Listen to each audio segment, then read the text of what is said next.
Shalom Ibu Bapak yang dikasihi Tuhan. Berjumpa kembali melalui sapaan kasih dan ketukan cinta Tuhan pada malam ini dalam satu perenungan tema pengajaran firman Tuhan yang diberi judul Hidup yang Menghasilkan Buah. Diambil dari Matius pasal 13 ayat 31 dan 33 yang mengatakan, Yesus membentangkan suatu perumpamaan lain lagi kepada mereka, katanya, hal kerajaan surga itu seumpama biji sesawi yang diambil dan ditaburkan orang di ladangnya. Dan ia menceritakan perumpamaan ini juga kepada mereka.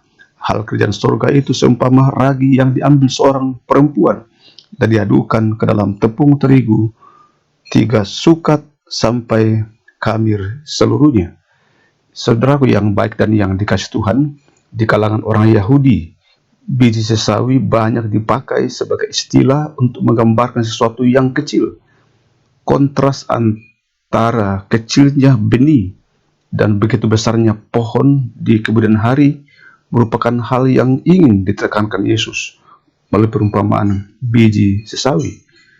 Perumpamaan tentang ragi juga menggambarkan jumlah ragi yang sedikit namun memiliki potensi untuk membuat adonan mengembang.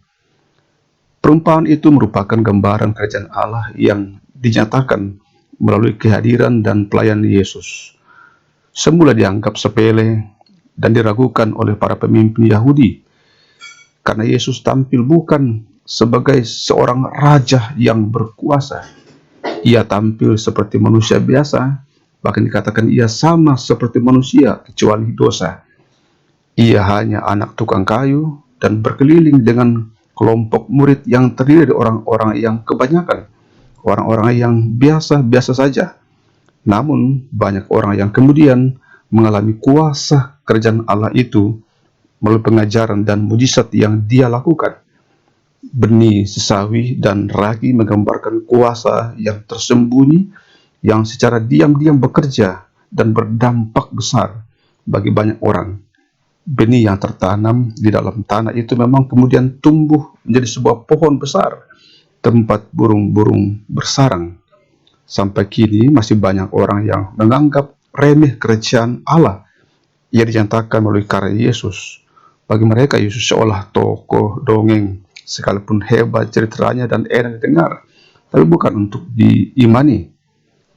Percayalah saudara bahwa suatu saat kerajaan Allah akan menyatakan kemuliaannya.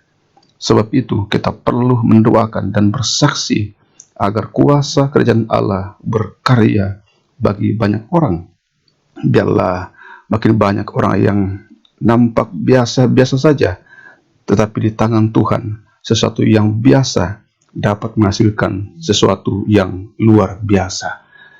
Mari kita berdoa.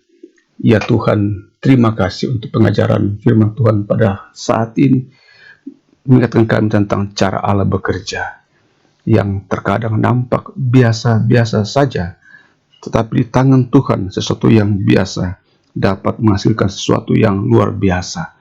Dan jika Tuhan mengizinkan kami, memakai kami sebagai orang-orang yang biasa ini, yang dengan penuh cinta kasih melayani Engkau, bersaksi di tempat kerja, di tengah-tengah berbagai macam profesi kami, di berbagai lapangan kehidupan di mana kami berjuang, bekerja. Biarlah di sana kami boleh memperlihatkan biji sesawi, menanam biji sesawi, dan juga di sana kami dapat menjadi ragi, walaupun kecil peran kami, tapi kami kerjakan dalam ketulusan dan kesetiaan iman kepada Yesus.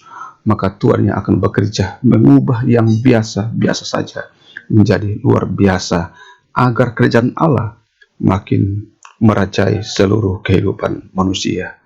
Malam ini bila kami beristirahat, topanglah kami dengan kuasa-Mu, hingga besok dengan cinta kasih-Mu kami bangun dengan hidup dan semangat yang baru. Di dalam nama Tuhan Yesus yang sumber berkat itu, kiranya malam ini mintakan berkat-Nya. Bukalah hati dan kehidupan saudara dan terimalah berkat dari Tuhan. Tuhan memberkati engkau dan melindungi engkau. Tuhan menyinari engkau dengan wajah-Nya dan memberi engkau kasih karunia. Tuhan menghadapkan wajah-Nya kepadamu dan memberi engkau damai sejahtera. Amin. Demikian sapaan kasih Tuhan soli Deo Gloria.